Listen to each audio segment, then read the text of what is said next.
زندگی کی سب سے بڑی نعمت ذہنی سکون ہے۔ اگر آپ اسے محسوس کرتے ہیں تو آپ کے پاس سب کچھ ہے۔ خالی جیب والا مرد دنیا کی 99% عورتوں کی نظر میں بدصورت ہوتا ہے۔ ریلیشن شپ میں کمپرومائز ہی تو ہوتا ہے، لیکن ایک خاص وقت کے بعد کمپرومائز نہیں بلکہ فیصلہ کرنا چاہیے۔ جو پاکیزہ محبت کرتے ہیں سب سے پہلے نکاح کو ترجیح دیتے ہیں۔ دل کا اچھا ہونے سے بہتر ہے کہ انسان زبان کا اچھا ہو، کیونکہ لوگوں کا واسطہ سب سے پہلے آپ کی زبان سے پڑتا ہے۔ دل تک تو کچھ خاص لوگ ہی پہنچ پاتے ہیں۔ کسی بے بس کی آنکھ سے ٹپکتا ہوا آنسو کتنی ہی عبادت کیوں نہ کی ہو، سب کو لے ڈوبتا ہے۔ زندگی بہت خوبصورت ہے۔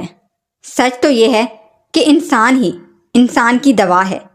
اگر کوئی دکھ دیتا ہے تو کوئی سکون بن جاتا ہے، کوئی نفرت کرتا ہے تو کوئی محبت دے کر حساب برابر کر دیتا ہے، کوئی رلاتا ہے تو کوئی ہنسانے کی وجہ بن جاتا ہے، کوئی ٹھوکر لگا کر گرا دیتا ہے تو کوئی انتہائی محبت سے سہارا بن جاتا ہے۔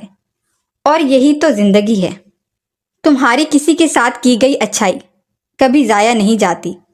اللہ پاک کہیں نہ کہیں کسی بھی ذریعے سے صلہ دے دیتا ہے۔ مرد سب سے زیادہ اس عورت کو یاد کرتا ہے جس نے اسے کسی لمحے میں سکون اور خوشی دی ہو۔ عورت ایک ایسا مضبوط سہارا چاہتی ہے جو اسے زندگی بھر سہارا دے، اور مرد کو چاہیے کہ وہ ہر اس وقت میں عورت کا ساتھ دے جب وہ اپنے آپ کو اکیلا محسوس کرے۔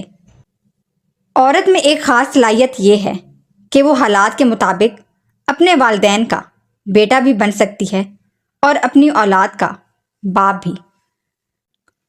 عورت عمر تب غلط بتانے لگتی ہے جب اس کا چہرہ اس کی صحیح عمر بتانے لگے۔